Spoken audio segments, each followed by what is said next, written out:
Hi there, Airsoft and YouTubers. It's your weird Uncle Kenny again, coming from his kitchen. It's been a long cold winter. Didn't get much airsofting done, broke my foot and other things, great fun. But we're back at the airsofting now, so I thought it was time to catch up a bit, answer a few of the questions that have been coming in, and show you the project gun. Now, let's start off with the Lipo thing. I get quite a few messages and emails and whatnot asking about Lipos. Is such and such a gun Lipo ready? Is this Lipo ready?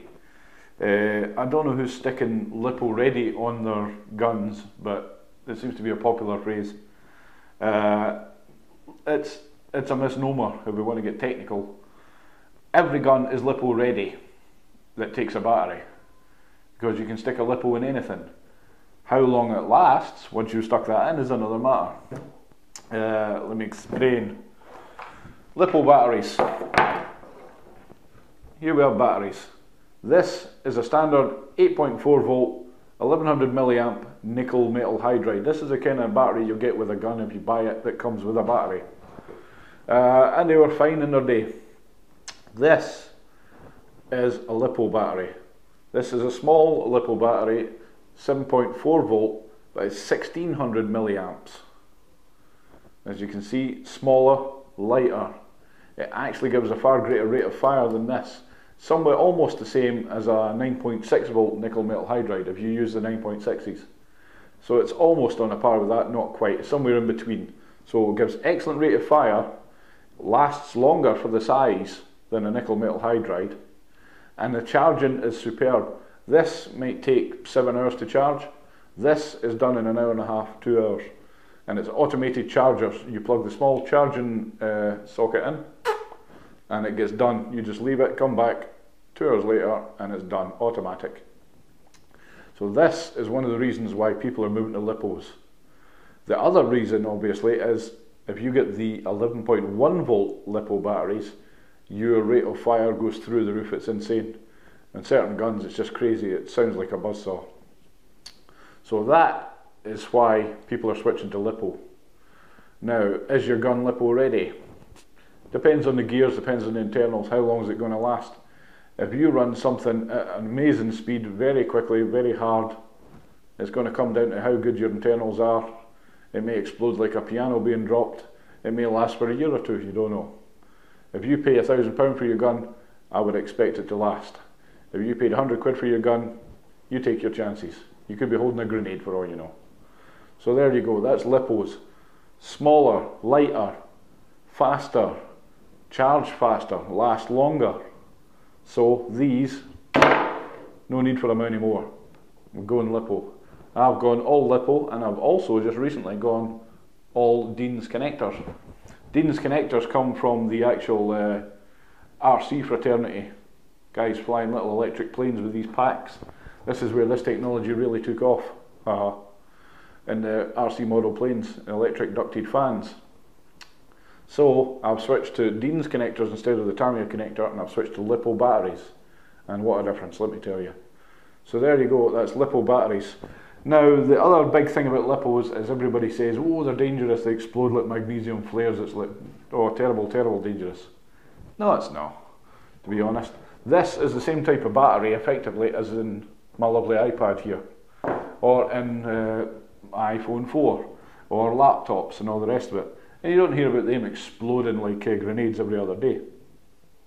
There is a danger. I mean, if you search YouTube, you'll find plenty of people sticking nails through these things and causing them to explode. To be honest, I know people who've tried to do it and couldn't. All we did was mangle the battery. It didn't explode or burn in any way. So they're nowhere near as dangerous as people make out. The only precaution I really take is when I'm charging it, I charge it on top of my cooker on the metal hob, so if it did go in flames it wouldn't matter, it'd be no worse than my cooking, really. So that's Lipo batteries. You really want to move to Lipo, that's a recommendation folks, make a note. Okay, on to the project gun, where the Lipo battery plays a big part.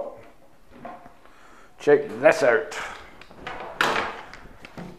Okay, now you may remember sometime around about Christmas I purchased this G&G Combat Machine 4. It's the G&G's bottom of the range M4 clone. Now you can see this no longer looks exactly like that. what we have here instead is Magpul, clone EOTech. We've got Magpul front handguard on it, Magpul sliding stock, Magpul clone PMag. It's not a real one, doesn't fit as good, as a lot lighter, but it's only £5, so great.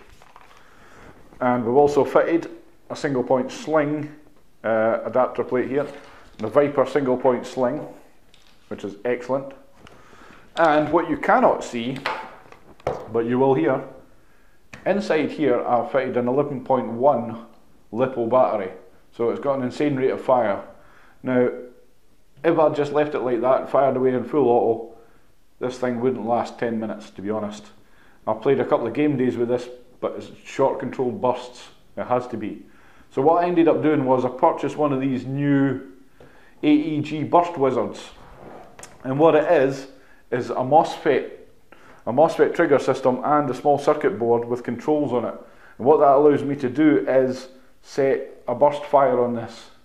So instead of going full auto, if I hold the trigger down, I get a burst of fire, and I can adjust that rate by turning a little screw, so I can adjust anywhere from 3 shots up to 10 or 12, depending how fast your battery is. It also comes with a battery monitor. Now, Lipo batteries, you cannot fully discharge them or they're ruined. You have to charge a Lipo battery almost as soon as you've used it, really, ideally, to keep the battery level up. You want them charged as much as possible all the time. You never discharge a Lipo battery, never fully discharge them, it'll ruin them. So what the MOSFET has as well, built in, is a little monitor, and it will actually stop the gun if the voltage drops too low to save your battery, which is nice.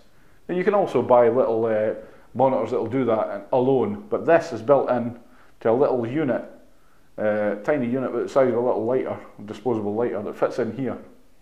So that gives me burst fire. I can control the rate of fire if I wish. It gives me battery protection. It gives me better response on the trigger, and it gives you better battery life. So ideal. Only cost me £30 second hand. They're about £40 new. I'm liking it so far, but we'll see how it holds up under action. So let me show you. This is it on 3-shot burst now. Watch the trigger. Now, the Lipo is that fast. That's at its lowest setting. That's as slow as I can go. And on single shot, much better than it was, let me tell you. Now, it wasn't cheap, I have to be honest, but then it was a cheap gun. The gun itself was £120.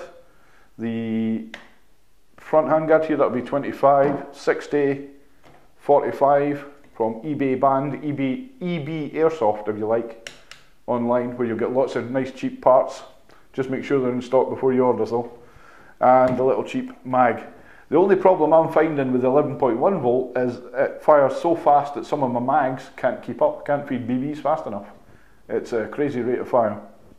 But I'm going to go with it, I'm going to run it till it explodes. The idea being that when that goes, the next part of upgrade will be the internals and perhaps the body as well. I might go for a full metal body and a fancy hand grip. So I'm just going to do it up over the months. So that was, the gun was bought 1 month, the handguard the next, this the next, this the next. So I'm just doing it up over time. So there you go, that's the Project M4, which I'm really liking. I'm going to start using this quite a lot and see how it goes, instead of the Tavor, which I still love, by the way. So there you go, that should bring you up to date. So that's you up to speed on Lipos and Lipo Ready, and the little project gun. So that's all from me for now. I'll get back to you later on with more reviews and some shots from the site. I'm maybe trying a new CQB site that's opened up in Scotland as well. I may try that this Sunday. So you'll be hearing from me again. So bye for now, back to the studio.